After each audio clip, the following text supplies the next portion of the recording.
Freycinet Walking Tour is based on the east coast of Tasmania. The goal of Freycinet Walking Tour was to create a small, intimate group experience, a half-day walk that allowed guests to immerse themselves. It's a must-see in Tasmania. I'd say it's a must-see on a world stage as well. We start and finish the walk at Freycinet Lodge. Bit of an incline heading up, and we'll get to the Wineglass Bay lookout where you'll get those stunning postcard views.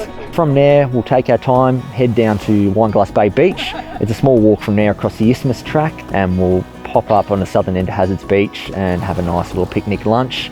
We'll grab the aqua taxi and head back to the lodge, and may even see some seals and other marine life along the way. Getting to see this place on an intimate level, on a guided level, it's a place like no other. And we can't wait to have you along and show you some of the amazing scenery that we have to offer here.